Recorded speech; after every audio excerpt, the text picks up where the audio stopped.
Okie dokie. Part 2 from the last video. Spoiler. Full spoilers ahead for Scream 5. Spoilers.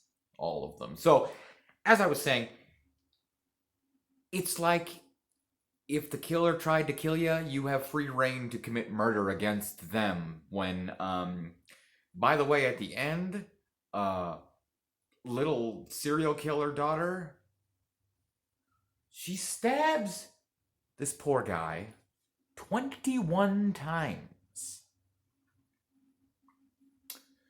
So even if he was alive from that, pretty sure he's down for the count. So when you go around shooting them in the head, you're a murderer.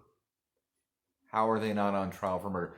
So, but I remember Amber's death and being like, oh, that's just like Once Upon a Time in Hollywood. And then finding out after the fact that that's the same actress from Once Upon a Time in Hollywood. Talk about meta. This movie was meta on meta on meta on meta. For example, the part where her name, the actress's name is Janine or something.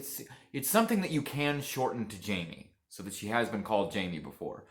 So when she's watching her uncle's actor play him in what was obviously not Stab, that was not Stab 1 that they're watching in Scream 5. I'm guessing the explanation I have personally is that it's the Stab where there was time travel, apparently, which was what, Stab 5, 6, 7, one of those three? Whichever one it was. They mentioned it in Scream 4, I believe. But the one that had time travel, I'm guessing that that's what that clip is meant to be from, because we already know the actors who play the characters in Stab. So this was a reenactment of Stab. But anyway, the point being the whole meta thing of Jamie Kennedy yelling at Jamie Lee Curtis. But now in this, we're getting Jamie Lee Curtis being yelled at by Jamie Kennedy, then being yelled at by Jamie, who in turn was being yelled at by me, because as I said, I was alone in the theater. So I'm yelling at her while she's yelling at him while he's yelling at her. Probably the most meta moment of my life, and I loved it. The way that they tweaked our expectations, where we thought that the killer, well, why does he have a chrome mask and no sleeves? Oh, that's from Stab 8. And then to find out all the voice cameos. This is lit! That was Matthew Lillard, aka Stu from the first one, and he also has a line in the party where you overhear him as one of the patrons saying, sweet house, man. I'm just like, oh my gosh.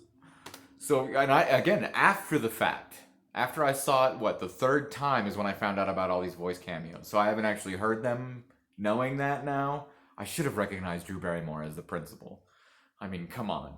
And then Jamie Kennedy having the line of somebody's dad's kicking us out. And all of them, like Hayden Panettiere and Henry Winkler and a couple others having the whole to Wes toast. This movie was very, very well done. I liked it. And then the killers, but then of course you have the other big surprise on top of Dewey's death. When Skeet Ulrich showed up on the screen, my mind was blown. And again, now people seem to be commenting that, I don't know, I didn't work on the movie and I haven't seen any special features or heard anything from anyone who did work on the movie at this point. But people are assuming that that was really good de-aging. I mean, I watched it 3 times on a big screen, the first time being like a 4K Dolby screen. I saw no CG whatsoever. I don't think they used de-aging. I think they gave him a really good wig, some really good makeup.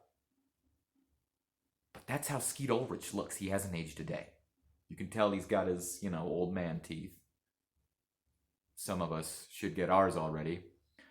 It's a whole other story.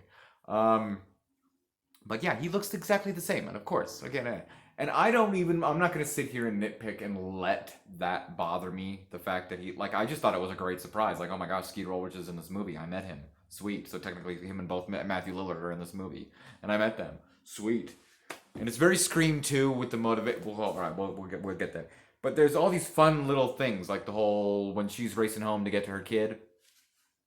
Surprise. That was another thing I said going into this movie is like, nobody ever does really cool stuff in the middle of the day in horror movies. Surprise. Ghostface gets you right outside your house. In the middle of the day. Loved that. And I was like, sweet, there goes my suspects. And then the kid, when the knife goes through the throat, everybody's like, that's a really good practical effect. It's got to be practical because it didn't look CG. To my trained eye, I personally believe, and again, same deal with the other thing, it looked CG to me. It looked very good CG. Maybe mixed with some practical, but that was definitely some CG. Correct me if I'm wrong, we'll find out, but that's just me. So overall, I ended up really liking the characters, which I didn't expect. Especially Dude. I thought Jock Dude, the other twin, Randy's nephew, I thought he was going to be a throwaway character I wasn't going to care about. He was hilarious. Immediately I liked him when he had that great joke of Hobbs and Shaw. That was hilarious. And then when he has the whole thing with his girlfriend, she's finally ready to go upstairs, and he's like, not really sure that you're not the killer, so I'm not going to do that because I'm not an idiot, which was great. I'm glad the two smart ones, even though they weren't smart enough to not be attacked, ended up surviving. And I didn't realize my first viewing that he survived and he was the one in the ambulance with a thumbs up. So I'm glad we got the two twins. Now, the two other sisters, I don't really care about them. It's cool. She's Billy's daughter, whatever. I don't really care. And again, there has to be the family connection. Relative, relative, relative. Now, the killers, I'll give it this. The killers were not related or had any kind of relation or any kind of revenge ploy, just like all four of the others. Billy's revenge because of the parents' affair. Debbie's revenge for Sydney killing her son. Roman's revenge for his long-lost sister getting the life he wanted. Sydney's cousin's revenge because she wants to be the famous. So I knew there was going to be a connection, but I liked that they threw me for a loop by immediately telling us, yes, there's a connection. This is Billy's daughter. And okay, is she gonna... But no, she's not the murderer, though. The killer's motives have nothing to do with relative or revenge, for a change. Which at first I wasn't a huge fan of, but now I'm a big fan of these killers. Especially, I found out, thank goodness, apparently everybody knew he was the killer because that's Dennis Quaid and Meg Ryan's kid. And I was literally watching Inner Space when I found that out, which has Dennis Quaid and Meg Ryan. And they're together and they have a baby. And then in real life, they got together and had a baby. And then that baby grew up to be Richie, a killer in Scream. So I guess everybody figured that. I had no idea. Thank goodness after I saw the movie, I found out that that's who that was. Or yeah, I probably been like, well, yeah, you don't put Dennis Quaid and Meg Ryan's kid in there unless he's going to be the killer. And he did great. So now I love that. And I love their motive. At first I was like, what? Toxic fandom. And all the references they kept making to Rian Johnson, I'm like, okay, me personally, whole other can of worms, it's a long story, but I get both sides of the argument, kind of, because when I first saw The Last Jedi, my knee-jerk reaction was that was garbage, what was that, I hate everything about it, and the more I saw it, the more I think that it's the greatest Star Wars movie we'll ever see. It may not be my favorite, but I do love it, I enjoy it, and I think it's a freaking masterpiece as far as filmmaking. It's the best, like, oh my gosh, what an amazing movie. But they're crapping on all the people who just can't help but pee their beds and whine till they're blue in the face that it ruined their childhood. Which is a dumb thing to say, right? And it's dumb to attack a director for making a brilliant movie just because it wasn't what you wanted it to be. So I love the motivation. That's toxic fandom, and they wanted to take it back and make it their own. Fan-effing-tastic.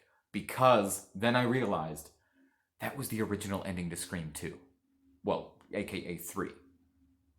Sydney was supposed to die in 2, and then 3 was going to be about what the toxic fandom of Stab created, and how some of those obsessive fans have taken it as their own, and done their own thing with it to make their own Stab movie. That's what Scream 3 was going to be about! 22 years ago! And now we get that original storyline in this new one. Thank you, Kevin Williamson. Brilliant. Brilliant. I could go on and on about all the wonderful things in this movie. The fact that Kirby apparently survived. What? I think Hayden's coming back, and she'll be terrific. Maybe she should be the killer. Stu is maybe alive. I never put any credence into that theory until it's literally a headline in Scream 5. And I'm like, okay, maybe he will come back. Why not? I'm all for it. Good guy. But all in all, for it to be just, my thoughts are scattered. Give me a second.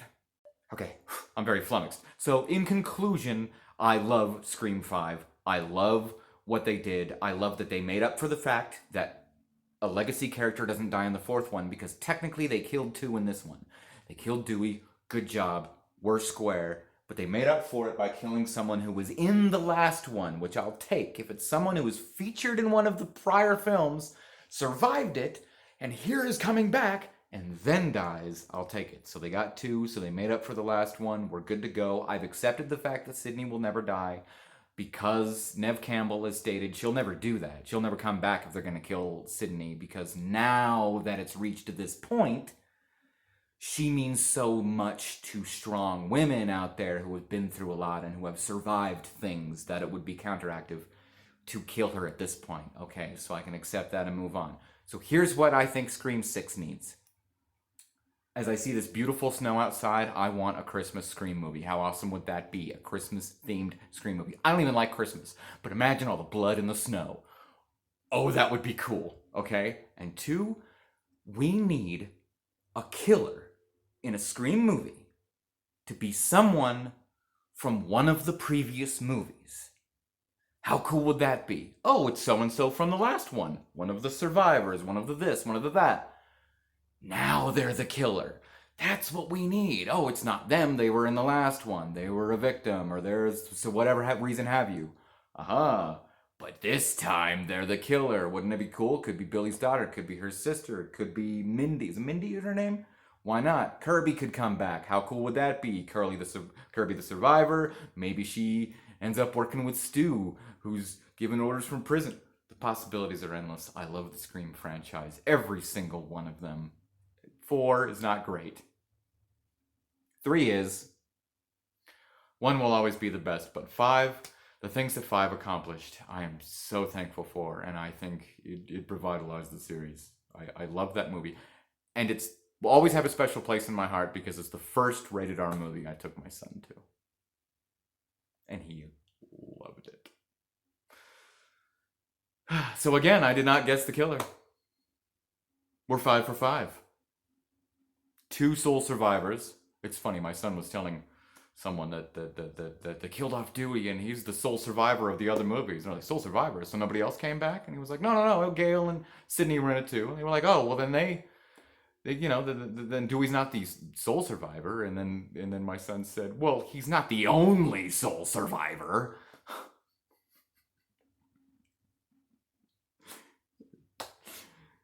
Bye.